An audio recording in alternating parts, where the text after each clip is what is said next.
Plane hijack होने के बाद रमन एंड इशिता दोनों की जान है खतरे में।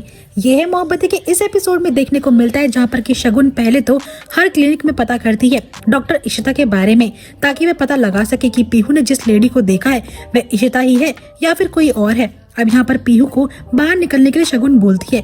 अब यहाँ पर शगुन को दिमाग में आता है कि इशिता तो बच्चों की डॉक्टर है, तो मुझे बच्चों वाले डॉक्टर को सर्च करना चाहिए। लेकिन यहाँ पर शगुन की बात होती है उसके अंतर आत्मा से, जो कि उसे समझाती है कि तुम इशिता के बारे में ढूंढ तो रही हो, क्या तुम अपने साथ ठीक कर रही हो या फिर गलत कर रही हो। दरअसल यहाँ पर वो कहती है कि शगुन तुम जानती हो तुम्हारी लाइफ में आज के टाइम पर पति है, प्यार है और बच्चे हैं, ये सब तुम इशिता के लिए कुर्बान कर दोगी। शगुन बोलती है कि ये सब कुछ इशिता का ही है, पीहू उसको जानने का हक है कि उसकी माँ कौन है। और यहाँ पर आदित्य को उसकी इशी माँ बहुत प्यारी है, माना कि उसकी वजह से रूही हम सबसे दूर हो गई, लेकिन इशिता का परिवार है, रमन उससे आज भी प्यार करता है।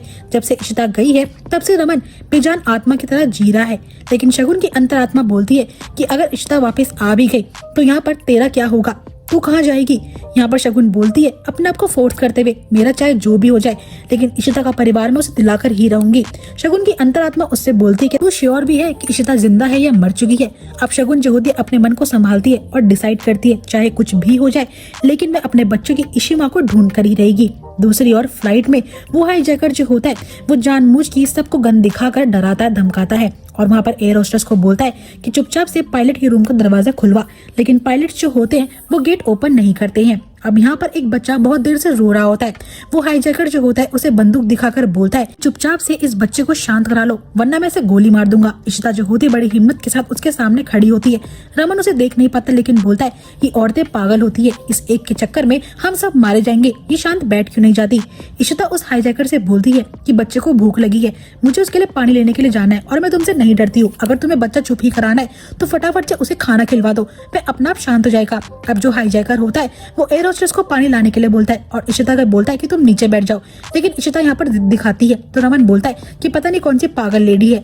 2 बार ऐसा मौका मिलता है जब रमन भल्ला इशिता की शक्ल देख पाए, लेकिन वह बिल्कुल भी नहीं देख पाता। यहाँ पर शगुन जो होती है इशिता का नंबर ट्राई करती है लेकिन कहीं पर भी उसका नंबर नहीं लग पाता है। वह पीहू को डांट कर बाहर बुलाती है लेकिन पीहू भी बाथरूम में होती है। अब यहाँ पर शगुन के पास एक लास्ट नंबर होता है, वह सोचती है कि मैं ये ट्राई कर लेती हूँ। अब यहाँ पर उसको इशिता के रेजिडेंट का नंबर मिल जाता है। जैसे ही वह कॉल करती है तो मनी के पास आता है आलिया का कॉल, जो कि कहती है कि आज मैंने इंडियन रेस्टोरेंट में एक टेबल बुक करा है, हम वहीं पर डिनर करेंगे। लेकिन यहाँ पर मनी मना करता है, वो बोलते हैं मुझे इशिता की चिंता हो रही है। ये कहती है कि आप प्लीज मना मत कीजिए, आज हम दोनों डिनर के लिए चलेंगे, अगर आप नहीं गए तो मैं अम्मा से कंप्लेन कर दूंगी। मनी को उसकी बात माननी पड़ती है। शगुन सोचती है कि अभी उनका नंबर बिजी जा रहा है क्योंकि यहाँ पर मनी आलिया से बातें कर रहा होता है। शगुन सोचती कि मैं बाद में ट्राई कर लूंगी। वहीं दूसरी ओर जब रोमी काम चुरा रहा होता है यानी कि रमन के लैपटॉप से, तभी वहाँ पर सिमरन आती है और दोनों में बहसबाजी हो जाती है। यहाँ पर रोमी जो होता है चालाकी से सिमरन को कहता है कि मैं आपको बहुत सारा पैसे ऑफर करूंगा, आप मेरी टीम में आ जाओ, भाई को नहीं बताऊंगा। सिमरन बोलती है कि तू पहले अपने परिवार त्याग चुका है अशोक के चक्कर में और अब ये चोरी भी सीख चुका है, रमन भाई का सगा तू कभी नहीं हो पाएगा, इसलिए चुपचाप से यहाँ से चला जा, इससे पहले मैं रमन भाई को बोल दूं। रोमी बोलता मैं किसी से डरता नहीं हूँ, लेकिन सिमरन यहाँ पर उसे पुलिस की धमकी देती है और ये सुनकर रोमी को वहाँ से निकलना पड़ जाता है। अब दोस्तों यहाँ पर सिमरन को टेंशन हो रही होती है, अगर वह रमन को ये बात बताएगी तो काफी ज्यादा परेशानी क्रिएट हो सकती है और अपने पापा को भी नहीं बोल पाएगी, इसलिए वो चुप होना डिसाइड करती है।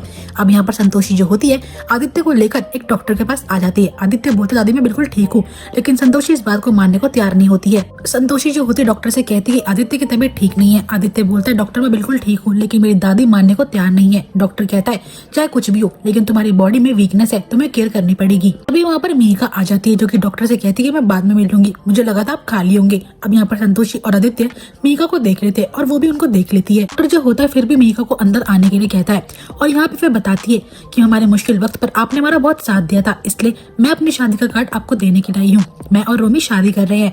ये बात सुनकर संतोषी और आदित्य को धक्का लगता है, वे दोनों कहते हैं कि अब हमें चलना चाहिए।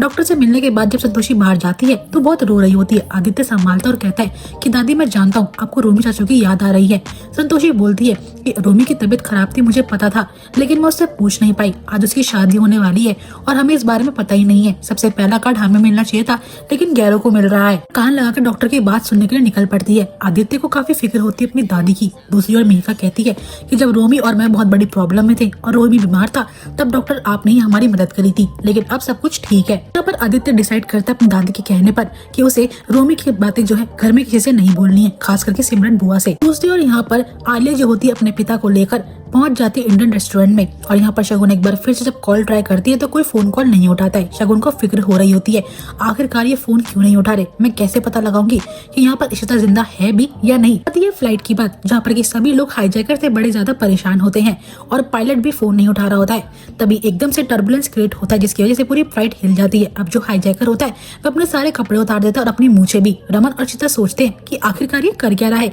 तभी वो हाईजैकर जो होता है वो पायलट से बात करता है और बोलता है कि अब ये फ्लाइट दिल्ली जाएगी, मेरी गर्लफ्रेंड को बुलाओ, मैंने उसी की वजह से ये फ्लाइट हाईजैक कराई है। इशिता और रमन सोचते हैं कितना बेवकूफ आदमी है, अपनी गर्लफ्रेंड के लिए फ्लाइट हाईजैक करी है।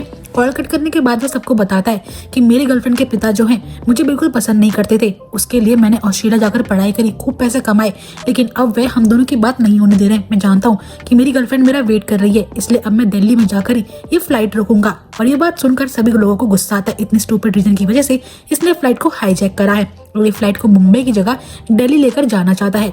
और यहीं पे एपिसोड एंड हो जाएगा। नेक्स्ट एपिसोड के लिए सब्सक्राइब कर लीजिएगा हमारे चैनल को। आई होप आपको वीडियो अच्छी लगी होगी।